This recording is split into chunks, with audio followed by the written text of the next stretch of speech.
Attorney General Bondi, does a convicted sex offender like Ghislaine Maxwell deserve special treatment and privileges in prison? Yes or no? Let me be crystal clear on this. No. And Thank you. let me keep going. No, let me keep going. Perfect. Well, but, you know, instead of talking about Ghislaine Maxwell, who hopefully will die in prison, you should be talking about Irina Zarutska. I have a couple who of died other on a subway. Right, and I absolutely... You don't talk about that. Before we get into this, hit like and subscribe to The Red Verdict, because we break down emotional political speeches and expose what's really going on beneath the surface. The unanimous consent? Yes, please. All right, the gentlelady is recognized. Mr. Chair, I have a few unanimous consent requests. I would like to submit into the record this New York Times article titled Alex Pretty's Friends and Family Denounce Sickening Lies About His Life. I also would like to submit this Daily Mail exclusive interview with Vice President J.D. Vance titled J.D. Vance Refuses to Apologize to Alex Pretty's Family After Spreading ICE Assassin Claim. One more. My last submission request is a New York Times article titled FBI Agent Who Tried to Investigate ICE Officer in Shooting Resigns. Without objection. Thank you. The chair now recognizes the gentlelady from North Carolina. Thank you, Mr. Chairman. Attorney General Bondi, I think you and pretty much everybody else here and throughout the country believes that convicted sex offenders don't deserve special treatment or privileges in prison. And yet Ghislaine Maxwell, Jeffrey Epstein's co-conspirator, received perk after perk in prison. In July, she had a 2-day interview with your deputy and President Trump's former defense attorney, Todd Blanche. Just days after that, Maxwell was transferred from a federal correctional institution in Florida to a minimum security camp in Texas, which she, as a sex offender, would normally be ineligible for. At this new facility, as the ranking member talked about, and by the way, it's nicknamed Club Fed, we've heard reports that she's been afforded special privileges: puppy time, private workouts, personal mail, secretarial services. Attorney General Bondi, does a convicted sex offender like Ghislaine Maxwell deserve special treatment and privileges in prison? Yes or no? Let me be crystal clear on this. No. And Thank you. Let me keep going. No, let me keep going. Perfect. Well, I did not know she was being transferred. I asked you yes or no. She was not transferred to a lower Mr. Chairman, level. please stop the clock and remind the witness of the rules. One rule she needs to understand here. And I'm glad that we're agreeing. So when we're agreeing, we can move on to some other things.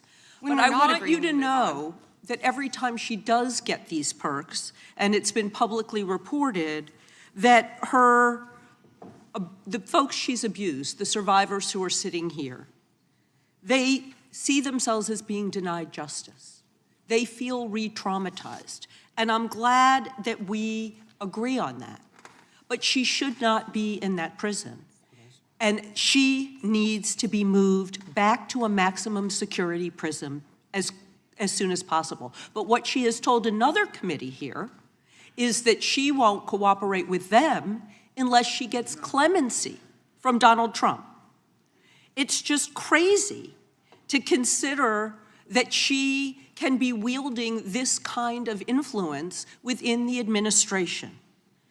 But that begs the question: who ordered her to be transferred to the minimum security prison that she was ineligible for? Who signed off on the special privileges? Was it Mr. Blanche? Was it one of your other subordinates? So please, can you tell us who sent her there, since you don't agree she should be there? I said I do not agree she should receive special treatment. She was transferred, I learned after the fact, to the same level facility, and that is a question for the Bureau of Prisons. I was not involved in that at all. The same level facility, I don't know why, but you know, instead of talking about Ghislaine Maxwell, who hopefully will die in prison, you should be talking about Irina Zarutska. I have a couple of died other on a subway. Right, and I absolutely... You don't talk about that. I have been talking about it and actually helping with these issues. But we're going to move back to you. I bet we are. Yes, of course, because you're here to testify. That's what the whole point of this endeavor is. So of course we're moving back to you. It is all about you. So as we've heard, she took the fifth in response to every single question in that committee hearing. and her lawyer dangled the offer of clemency. Should Donald Trump pardon or commute her sentence? Should she be released from prison, yes or no? You said you hope she dies there, so I'm hoping the answer is no. I already answered that question. Good. I'm very glad. I really like this bipartisan agreement about when what it should agrees happen with with you. her. But you Yes. don't want to talk about Irina Zarutska. You don't want to talk about I talk about her murdered all by the a time, violent crime but offender I am not in here your to jurisdiction. testify before Congress. You are. That is your job today. You are That's what you're getting paid obsessed for. with attack. Time belongs- So time belongs to the I young lady. want you to know that your own DOJ employee, he's recently been demoted and had some other problems, advises on pardons. Do you think he will be advising Mr. Trump on any kind of clemency or pardon for Ghislaine Maxwell? I'm not going to speculate, and you couldn't even identify properly. That's why you don't want to talk about Irina Zarutska. You couldn't properly identify her relative. I absolutely It's embarrassing. have been, and her family, by the way, appreciates all of the condolences, all of the help, everything that our law enforcement in North Carolina has been doing to help her family. Her family feels well treated. Thank you, and I yield back. Gentlelady yields back. Gentleman from California is recognized. I'd ask unanimous consent to enter into the record an article by former Attorney General William P. Barr entitled, "Why Pam Bondi Did." What you just watched is another heated congressional exchange, this time centered on Ghislaine Maxwell and whether she's receiving special treatment in prison. And once again, beneath the back and forth, there are some serious issues worth unpacking. Let's start with the core question. A lawmaker presses Attorney General Pam Bondi on whether a convicted sex offender like Maxwell should receive privileges, things like transfers to lower security facilities or extra accommodations. Bondi's answer is clear: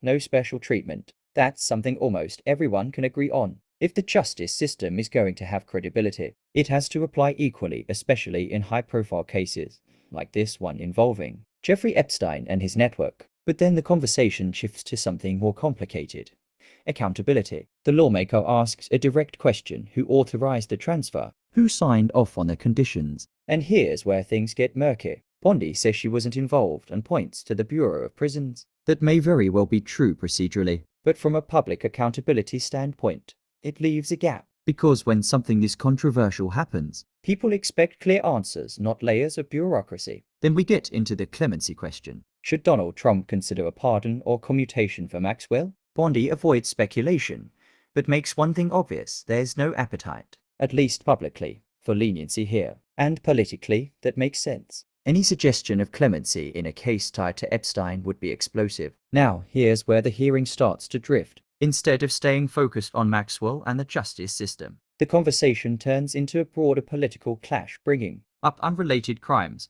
shifting blame, and trying to score points. You hear references to other cases, attempts to redirect attention, and interruptions that derail the original line of questioning. This is a pattern we've seen again and again. A serious issue, like whether a convicted trafficker is receiving preferential treatment, gets poured into a larger political tug-of-war. And in that process, clarity gets lost. Let's be real about something. The Epstein-Maxwell case is one of the most disturbing scandals in recent memory. There are real victims, there are unanswered questions, and there is a widespread perception that powerful people have not been fully held accountable. That's why moments like this matter. But if the goal is real accountability, then the focus has to stay consistent. That means asking tough questions, but also following through, demanding documentation, and not letting the issue turn into just another partisan exchange. At the same time, agencies like the Bureau of Prisons need to be transparent. If a high-profile inmate is transferred or treated differently, the public deserves to know why. Otherwise, it feeds the perception that there are two systems of justice, one for the powerful and one for everyone else. And that perception, whether accurate or not, is damaging. At the red verdict, the position is simple: no special treatment, no political deflection, and no selective outrage. If something went wrong here, it needs to be investigated fully, no matter who is responsible. Because justice isn't just about punishment, it's about trust. If you want more breakdowns like this, like the video, subscribe to The Red Verdict, and stay informed.